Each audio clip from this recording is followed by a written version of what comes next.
I hope you guys are all getting good at taking derivatives and finding limits. We're going to continue to build on those skills in the next unit. Unit 3 will be derivatives of exponential and trigonometric functions. Before we get into derivatives of these functions, let's first take a step back and review, or perhaps introduce for some key concepts we're going to need in this unit. So I'm going to introduce the number e. The number e is an irrational number, like pi. It has the value 2.7182 and continues, and is a constant in all other ways. What we want to use this for is we can now introduce the natural logarithm. The natural logarithm isn't very different from logarithms that we've experienced in advanced functions. It just now has the base e. Similarly, we're going to introduce the exponential function, which behaves in all other ways as a normal exponential function, but also has a base of e. So as a reminder of how these functions behave, the natural exponential will have a horizontal asymptote at y equals 0, a y-intercept of 1, grows very quickly as x goes off to infinity, and is also the inverse of the natural logarithm. So if we flip this function over the line y equals x, we can see we end up with the natural logarithm, which has a vertical asymptote at x equals 0, and grows very slowly off to infinity as x gets large. As these two functions are inverses, we can review a few key concepts that may be useful throughout your homework. Remember that if you take the logarithm of an exponential, you'll return just the value of x that you plugged in. Similarly, e to the ln x will return x. These are just basic properties of inverse functions.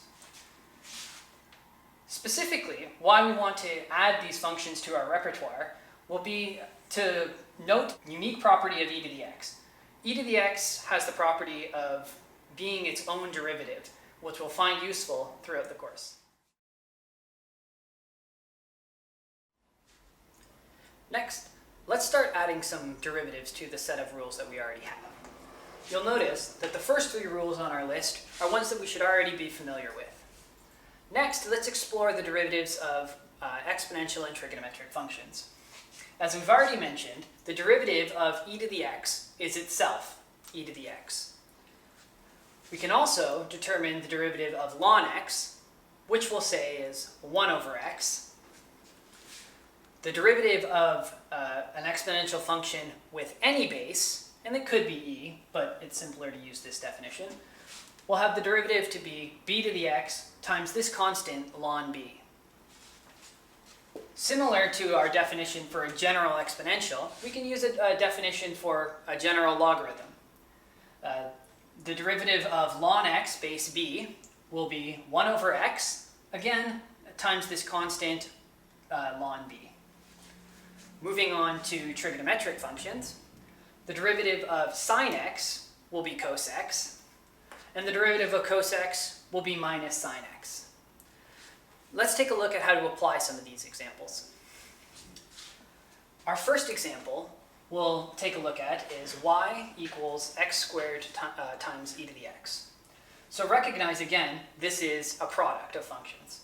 So using the product rule, we'll get dy by dx is equal to, well, the first function here is x squared. So the derivative of x squared is 2x times the second function unmodified, added to the first function unmodified, times the derivative of the second function, which we now know is e to the x. So simplifying this expression and factoring, we yield a result for our derivative x times e to the x times 2 plus x. Let's take a look at an example using the quotient rule. Our numerator is ln x, our denominator is x, so applying the quotient rule, our derivative will be the derivative of the numerator, which we now know, the derivative of ln x, is 1 over x, times the denominator, unmodified, minus the numerator times the derivative of the denominator. The denominator is x, and as we know from our power rule, the derivative of x is 1, all divided by the denominator squared. So if we simplify this, we can get an expression for our derivative here. Our final example, let's take a look at an example applying the chain rule. If we look at the function f of x equals sine x of x squared plus 3, Again, whenever we are taking the derivative using the chain rule, we want to separate it into two functions. Our outer function, in this case, will be sine x, and our inner function will be x squared plus 3. So as normal, the derivative of a chain, we take the derivative of the outer function, which will be the derivative of sine x, which we now know is cos x, evaluated at the inner function, unmodified, which is just x squared plus 3, times the derivative of the inner function. And if we take the derivative of the inner function, we can apply this derivative rules we should already be comfortable with. We get 2x, and we can simplify and end with an expression for our derivative.